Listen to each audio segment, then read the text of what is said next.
The year is 1258. On the horizon, outside the walls of Baghdad, the intellectual capital of the world, a Mongol army gathers. What follows is a story of utter annihilation. But it's also, paradoxically, a story of an almost unbelievable act of creation. To truly understand this paradox, we have to first look squarely at the catastrophe itself. This wasn't just another battle for a city.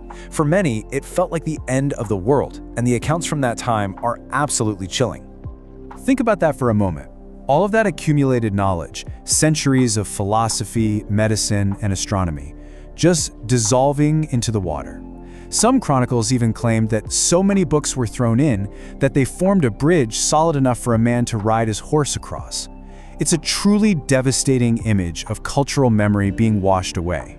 So, on February 13th, 1258, the army of Hulagu Khan, a grandson of Genghis, swept into Baghdad. And for 7 straight days, they didn't just plunder, they systematically erased the city. They leveled monuments, they choked the vital irrigation canals with rubble, and they slaughtered hundreds of thousands of people. And the city's leader, the Caliph al-Mustasim, he met a particularly symbolic end.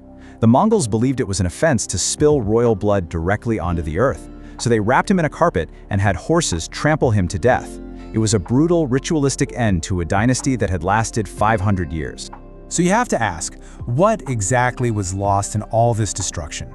Well, at the very heart of it was an institution that had no equal anywhere in the world. It was a beacon of knowledge that had shone for centuries.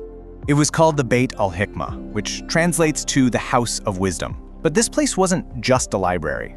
You have to think of it more like the engine of the entire Islamic Golden Age. It was part academy, part translation center, part archive, and it drew the most brilliant minds of the era.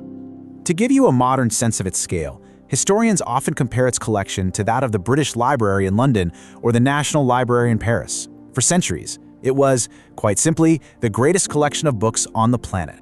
Inside its walls, you had scholars translating and expanding upon the great works from Greek, Persian, and Indian civilizations.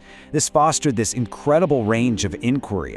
This was the place where algebra as we know it was born. It was a hub for astronomical observation and a center for really groundbreaking medical research.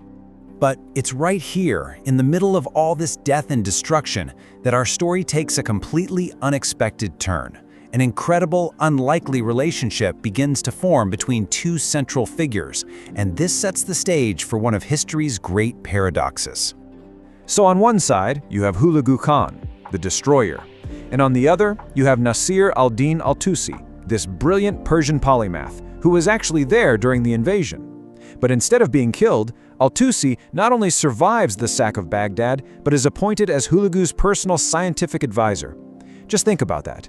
The very man who ordered the destruction of the world's greatest center of learning now has one of its greatest minds working directly for him.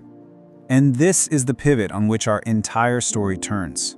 Because al-Tusi didn't just advise the Khan on trivial matters. He had a grand vision. One that would rise, quite literally, from the ashes of Baghdad. The timing here is just staggering, and it reveals the core of the paradox.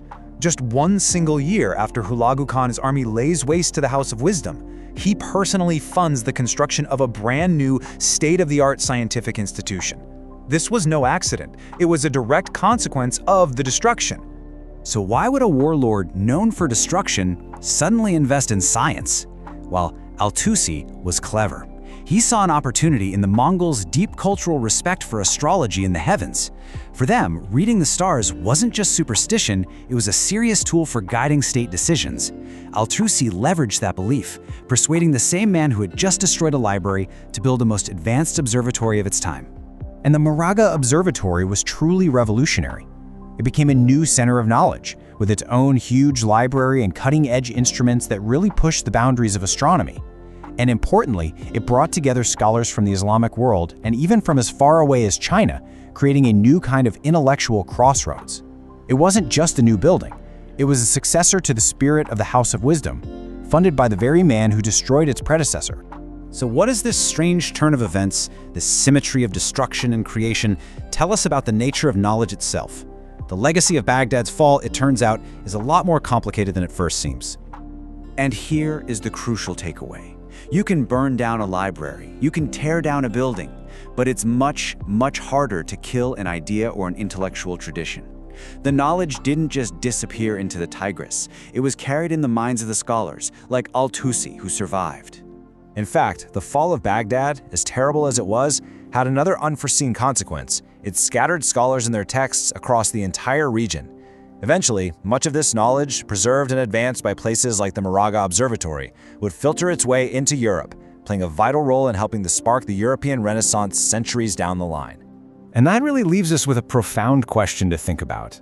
The story of Baghdad is this stark reminder that creation and destruction are often bizarrely intertwined. It makes you ask whether the shattering of a vessel, even one as magnificent as the House of Wisdom, is really the end of what it holds, or if it's just the beginning of a new, more chaotic and unpredictable journey for knowledge itself.